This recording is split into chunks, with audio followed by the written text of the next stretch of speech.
What truly defines luxury and convenience in a city that's, well, evolving at lightning speed like Kuala Lumpur? Sometimes real estate isn't just about bricks and mortar, you know? It's about a strategic, maybe even nation-defining vision that reshapes the whole urban landscape. Today we're going to unpack a really fascinating stack of sources that dive deep into TRX Residences. It's a landmark development right at the very heart of Malaysia's first international financial district, Tun Razak Exchange, or TRX as most people know it.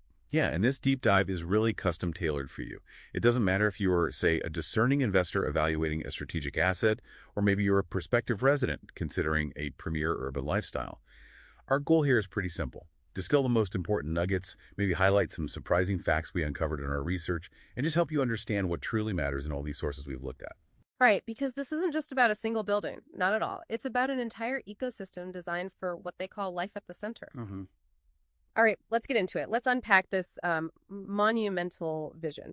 So let's start with the big picture, the grand vision for TRX itself. Our sources, they make it pretty clear this isn't just another real estate development. It's positioned as strategic, nation-defining even, Malaysia's first and only international financial district.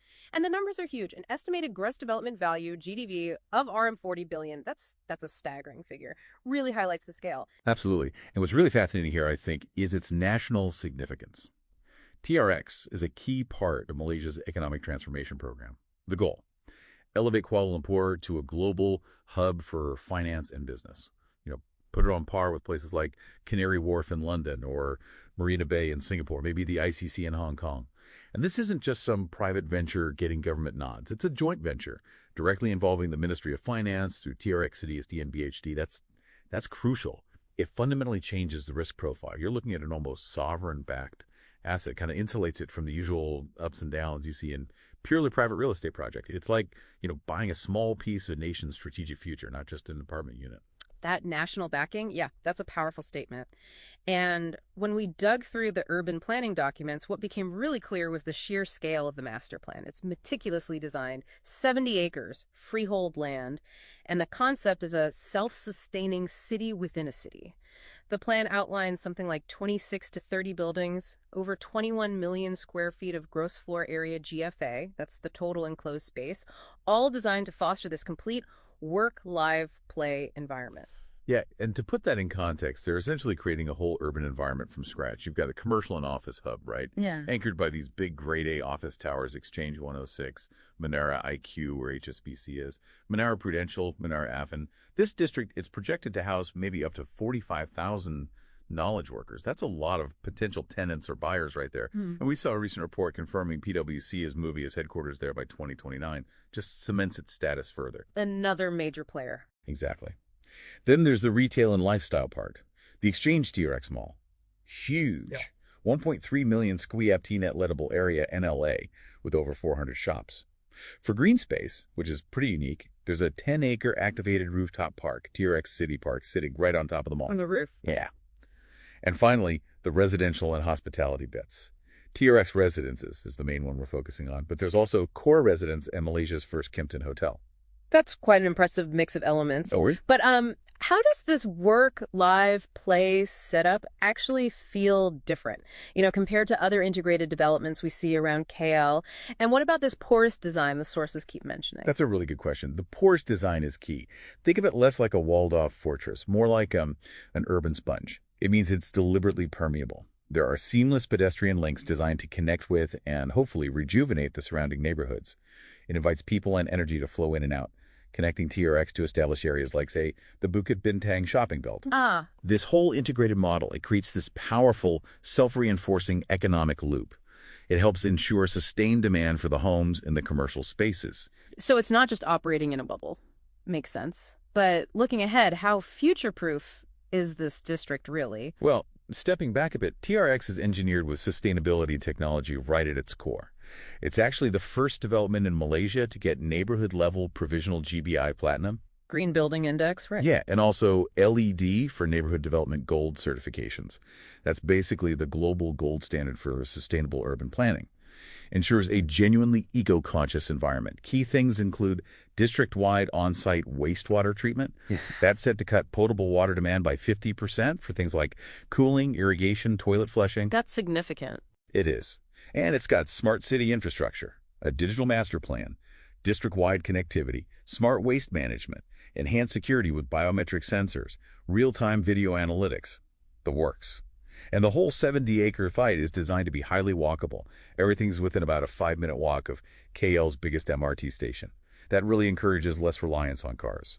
Those smart city features sound very cutting edge, but, sometimes smart can also mean complex or even a bit intrusive. How user-friendly is all this for the average resident? Are there potential trade-offs, like privacy concerns maybe, that come with that level of integration? That's a fair point. The sources we looked at suggest the focus is really on a seamless user experience, making the smart stuff work quietly in the background. The main idea is enhancing daily life, not being intrusive. So, for instance, the smart waste system. It just means less manual handling, a cleaner environment overall, simple benefit. And the security features, like biometrics, they're framed around convenience and safety, which is pretty standard for high-end residences now, not surveillance for its own sake. Okay, got it. Now, as we delve deeper into these sources, one thing that really caught my eye was the specific team behind this massive project. Who are the key players actually making this vision happen on the ground? Right. It's a joint venture. And the partnership itself is quite notable. Lend-Lease holds the majority stake, 60%, in the Exchange TRX precinct itself. They're Australian headquartered, a globally integrated real estate group. And their track record is formidable. We're talking huge, complex urban regeneration projects like Barangaroo South in Sydney. Oh, yeah, I know that one. Elephant and Castle in London, Paya Lebar Quarter in Singapore. These aren't just building single towers, they're transforming whole city sections. Plus, Lend-Lease isn't new to Malaysia. They've been here over 35 years, worked on projects like the Petronas Twin Towers back in the day. And holding the other 40% stake is TRX City SDN BHD, wholly owned by the Malaysian Ministry of Finance. Their role seems absolutely pivotal. Master developer, strategic custodian of that national vision, making sure everything sticks to the stringent master plan standards.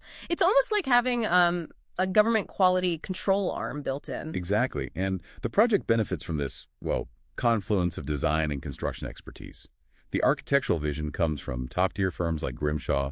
They're known for sustainable, future-focused designs. GDP and DP architects chipped in, too. Interiors. Woods Beckett. They're masters at creating luxurious but really functional urban living spaces. Landscapes by Contago, known for innovative green areas. And the actual construction of the first two towers was handled by IGM Construction, a major local player. What really seems to stand out here is the unique advantage of this partnership structure. Specifically, Lend-Lease's integrated model. They handle everything, right? Development, construction management, leasing, sales, even the ongoing property management for the whole 17-acre precinct. Now, while that integrated model sounds great for quality control, does it also mean maybe less choice for residents or investors? Like, if you prefer a different management style, is there maybe a premium you pay for that kind of all-encompassing control? That's an astute observation. Yeah, it might mean less fragmentation, which could be seen as less choice in providers. But the implication for you, as an owner or resident, is pretty significant. This integrated approach means Lend-Lease isn't just building and selling units and then walking away.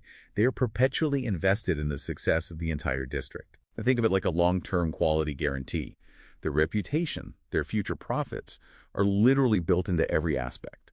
It's quite different from developers who just build and move on. So yes, there's likely a premium baked in, but it's arguably for that long-term assurance and the seamless coordination you get across the whole precinct. Okay, so we've covered the big vision, the power players involved, but let's drill down beyond the grand plan. What are you actually getting when you look at the TRX Residences units themselves? Right. So TRX Residences is planned for 6 residential towers in total. The first phase, which is what's available now, consists of 2 high-rise towers. Tower A is 53 stories, 443 units. Tower B is 57 stories, 453 units. So that's 896 premier urban homes in this initial launch. And a really crucial attribute here, it's freehold land tenure. That signifies perpetual ownership. That's a cornerstone of long-term value, particularly, for international investors. Always a big deal, freehold.